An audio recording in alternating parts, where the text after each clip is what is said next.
Shalom saudara yang dikasih dalam Tuhan. Selamat pagi umat Tuhan dimanapun Bapak Ibu Saudara berada. Kita bersyukur karena hari ini kita boleh kembali memulai hari-hari hidup kita bersama dengan firman Tuhan. Karena kita percaya langit dan bumi akan berlalu, tetapi firman Tuhan tinggal tetap. Dimanapun Bapak Ibu Saudara berada, engkau yang sudah diberkati melalui program Bible and Coffee ini, saya ajak setiap kita untuk tetap terus jadi berkat. Bagikan kembali renungan singkat yang memberkati hidup kita, sehingga ada banyak umat Tuhan lainnya juga boleh turut terberkati. Saudara yang dikasih dalam Tuhan, karena selalu saya sampaikan kita tidak pernah tahu apa yang sedang terjadi, keadaan apa yang sedang dialami oleh rekan-rekan kita yang mungkin kontaknya ada di sosmed kita masing-masing. Karena itu mari sama-sama bagikan kembali sehingga ada banyak umat Tuhan dikuatkan, diteguhkan hidupnya, bahkan tetap terus tinggal dalam kepercayaan. Kita akan kembali merenungkan firman Tuhan. Kita berdoa, kita datang kepada Tuhan. Bapa, terima kasih buat kasih setiamu. Terima kasih buat anugerah dan kemurahan-Mu dalam kehidupan kami. Kami mengucap syukur sebab anugerah Tuhan selalu ada dalam hidup kami. Kasih setia Tuhan tidak pernah berkesudahan atas kami.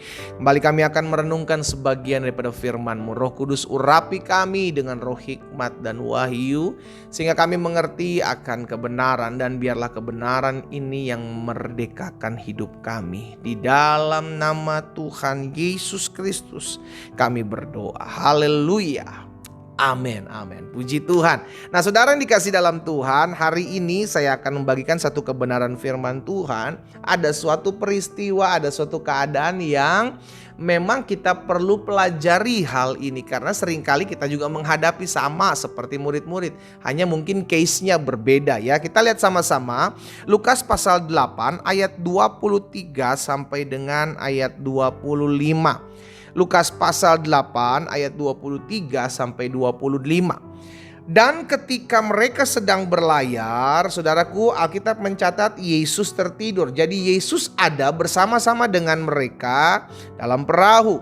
Sekonyong-konyong turunlah taufan ke danau sehingga perahu itu kemasukan air dan mereka ada dalam bahaya. Maka datanglah murid-muridnya membangunkan Yesus. Katanya, "Guru, guru, kita binasa." Ia pun bangun lalu menghardik angin dan air yang mengamuk itu. Dan angin dan air itu pun reda dan danau itu pun menjadi teduh. Lalu kata Yesus kepada murid-muridnya, "Di manakah kepercayaanmu?" Maka takutlah mereka dan heran, lalu berkata seorang kepada yang lain, "Siapa gerangan orang ini sehingga ia memberi perintah kepada angin dan air dan mereka taat kepadanya?" Saudara dikasih dalam Tuhan, ada satu keadaan di mana murid-murid sedang diombang-ambingkan oleh badai, ya kan? Yesus ada di dalam perahu tersebut. Tetapi Alkitab mencatat posisi pada saat itu Yesus tertidur. Sehingga setiap mata murid-murid yang melihat bahwa Yesus sedang tidak buat apa-apa. Yesus seakan-akan tidak turun tangan. Nah, seringkali hal ini ada dalam kehidupan saudara dan saya. Kita melihat kok kayaknya Tuhan nggak buka jalan ya sampai hari ini. Saya sudah berdoa, saya sudah berseru kepada Tuhan. Tapi kok seakan-akan Tuhan kayak nggak buat sesuatu dalam hidup saya. Saudara, ada banyak anak-anak Tuhan ketika diperhadapkan dengan keadaan seperti ini, lalu imannya gugur. Itu sebabnya kenapa Yesus ketika bangun, maka Yesus bilang sama murid-muridnya, "Di manakah kepercayaanmu?" Tahukah saudara, yang Yesus cari adalah kepercayaan kita kepadanya. Kita tahu kok ada Yesus dalam hidup kita. Kita tahu kok Tuhan pasti bela perkara kita. Kita tahu kok pasti ada keadilan Tuhan yang Tuhan nyatakan. Kita tahu kok pasti Tuhan pelihara dan tidak akan membiarkan kita berjalan seorang diri. Hanya yang Tuhan cari sekarang, apakah engkau tetap percaya sekalipun belum terjadi sesuatu dalam hidupmu? Oh, haleluya. Hari ini saya mengajak setiap kita umat Tuhan. Engkau yang saat-saat ini sedang menantikan jawaban doa. Engkau yang saat-saat ini tetap terus berseru kepada Tuhan namun belum melihat sesuatu berubah dalam hidupmu. Biarlah perkataan Yesus yang disampaikan kepadanya terhadap murid-muridnya juga mengena dalam hidup kita.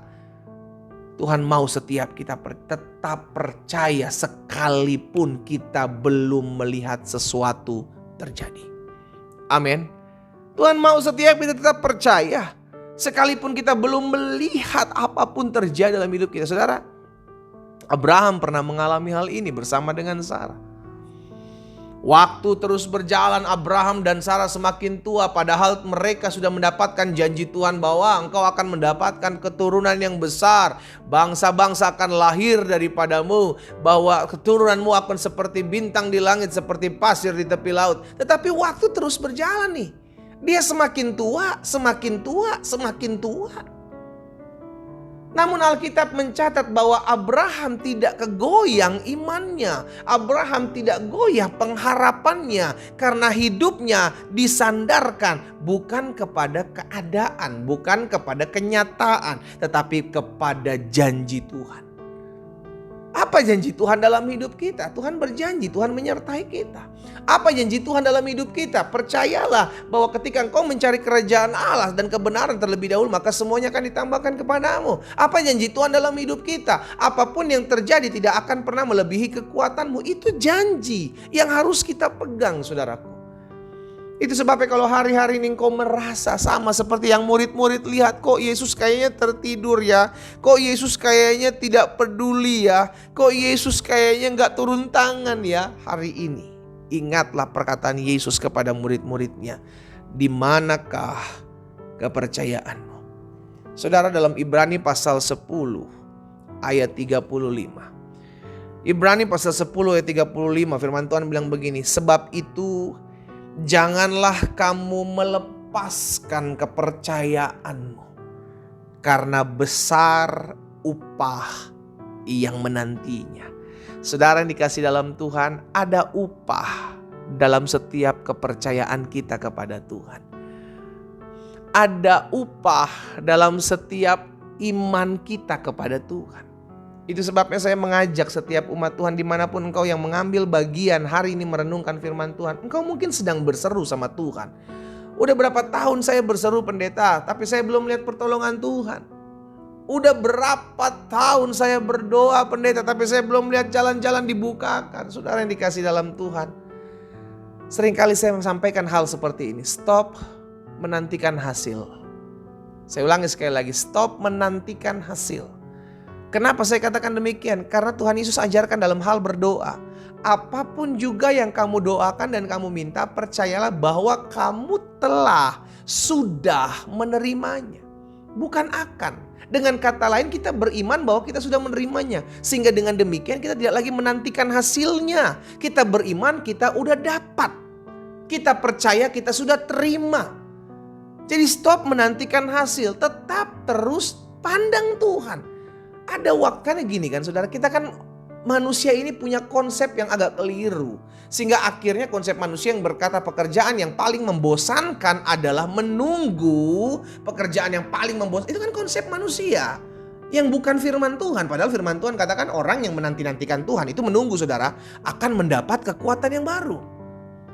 Itu konsep firman Tuhan bertentangan, bertolak belakang dengan konsep dunia yang mengatakan pekerjaan yang paling membosankan adalah menunggu. Sehingga ketika kita mulai punya konsep manusia, konsep dunia bahwa membosankan, maka kita jenuh lama-lama. Kok laki gue gak berubah-berubah, bini gue gak berubah-berubah, keadaan gak berubah-berubah. Udah gue cari yang lain deh. Karena jenuh, karena membosankan. Hari ini konsep itu harus kita ubah. Kita beriman, saya sudah terima. Saya percaya apa yang saya doakan, saya sudah terima. Jadi kita gak menantikan lagi hasil itu. Jalani saja hidupmu dengan Tuhan. Jalani saja perjalanan hidupmu dengan Tuhan. Tetap terus berharap kepada Tuhan. Sesimpel itu. Sehingga akhirnya kalau kita tahu bahwa hidup mesti berjalan, sekalipun doa saya belum dijawab Tuhan, tapi bukan berarti doa saya tidak didengar. Ini mesti kita pegang. Doa saya belum dijawab bukan berarti doa saya belum didengar atau tidak didengar. Saya tahu Tuhan mendengar doa saya. Untuk doanya saya kapan dijawab Tuhan, itu haknya Tuhan. Bagaimana cara Tuhan menjawab doa saya, itu suka-sukanya Tuhan. Hari ini saya mengajak setiap umat Tuhan yang mungkin hari-hari ini berkata mungkin Tuhan sedang tertidur. Tuhan tidak pernah tidur, Tuhan tidak pernah lalai menepati janjinya. Dan sebagian lagi berkata mungkin Tuhan sudah tidak lagi peduli terhadap kita. Tuhan selalu peduli karena Dia membuka tangannya dan berkata, mari kepadaku, hai kamu yang letih lesu dan berbeban berat, aku akan berikan kelegaan kepadamu. Yang Tuhan cari dalam hidup kita adalah, di manakah kepercayaanmu? Kita berdoa, kita datang kepada Tuhan. Bapa, dalam nama Yesus, hari ini kami mendengarkan firman Tuhan. Kami diingatkan sama Tuhan bahwa yang Tuhan cari adalah kami harus percaya, kami harus tetap percaya dan tetap terus percaya. Sekalipun keadaan belum terjadi seperti apa yang kami inginkan, sekalipun terkadang kami seakan-akan kami merasa Tuhan kayak tidak turun tangan, tapi kami mau belajar tetap percaya. Kami akan percaya, kepercayaan kami ada upah yang menantinya, ada jawaban doa yang akan Tuhan kerjakan. Bapak, hamba berdoa buat umat Tuhan dimanapun mereka berada. Biarlah kasih karunia demi anugerah kasih karunia demi kasih karunia Tuhan nyatakan dalam hidup mereka. Sehingga mereka melihat bahwa Tuhan Kau turun tangan, Kau campur tangan dalam setiap pergumulan mereka. Mereka melihat mujizat dinyatakan dalam hidup mereka. Hamba berdoa juga buat yang sakit, Tuhan jamah dan sembuhkan. Mereka yang berbeban berat, Tuhan beri kelegaan, beri kekuatan, beri pengharapan. Bahkan mereka yang sedang menantikan janji Tuhan, biarlah mereka mendapatkan penghiburan yang berasal daripada Roh-Mu ya Allah. Hamba berdoa di dalam nama Tuhan Yesus Kristus. Haleluya. Amin. Kita nikmati kopi kita, saudara. Haleluya. Di manakah kepercayaan kita? Tetap terus percaya kepada Yesus. Tuhan berkati.